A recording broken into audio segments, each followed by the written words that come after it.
to talk about the equipment that I'm using for vlogging.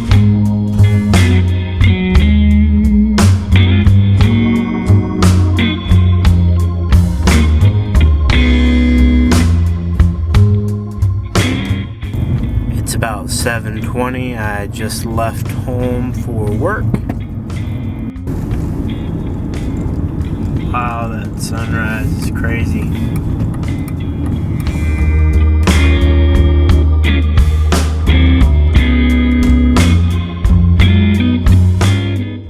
Somebody's Jeep goes better than my car does in snow. Of course, the clearance helps.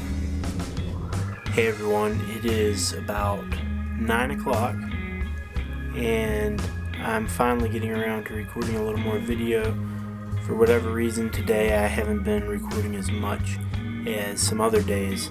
So today I want to talk about the equipment that I'm using for vlogging. A number of people have asked me about it, so I keep saying I'm going to do a video talking about the equipment that I use.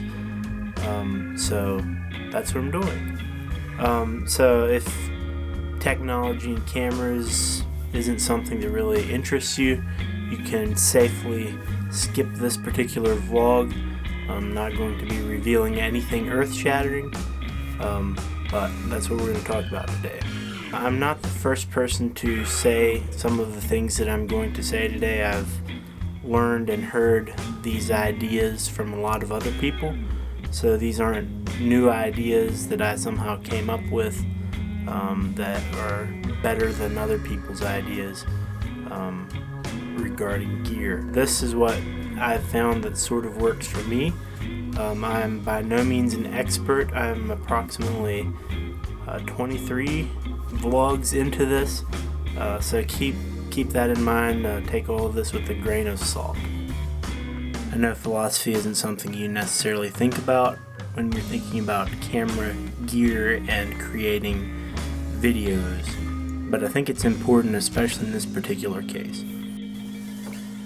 How I choose the gear that I use is really pretty simple.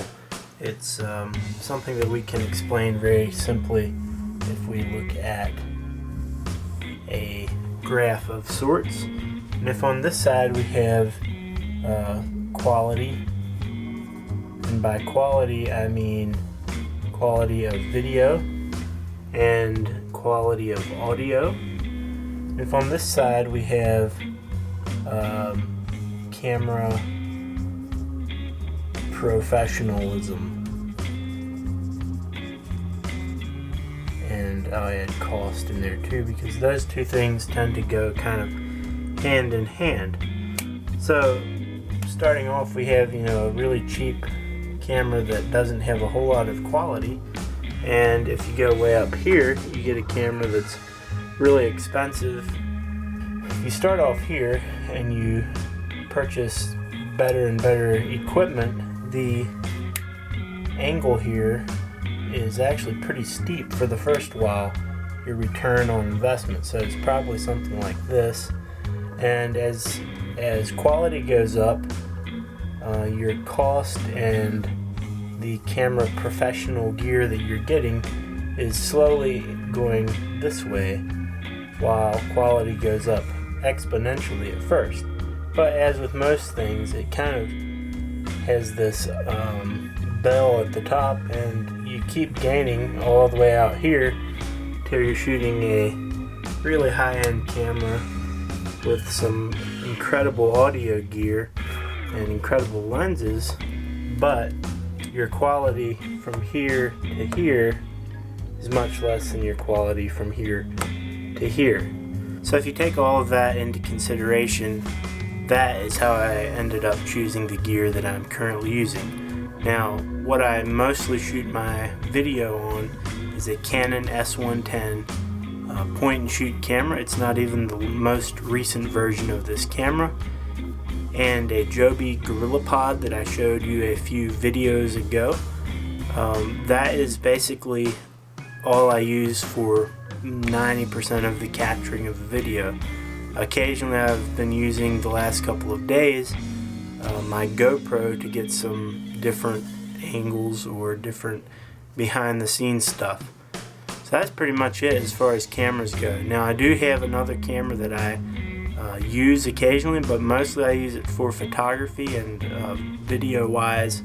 It takes much better video, but it's bigger and it's going to use a whole lot more space on cards, and the quality jump audio wise is not there. So I basically came down to deciding to use the smaller camera with the inbuilt mics and just get what I could out of it. Now another thing that played very heavily into the gear that I use for this is that when I started out, I decided I'm not going to buy new gear. I'm going to use the cameras that I have, I'm going to use the editing software that I have, and pretty much I've been able to hold to that. The only thing that I've purchased separately is the GorillaPod to hold the camera with, holding it with it right now. Okay, moving on, let's talk about the software that I'm using. I have a subscription to the Creative Cloud from Adobe. So the natural selection for me was Adobe Premiere Pro. I've used it some off and on in the past, but I've never gotten overly proficient with it.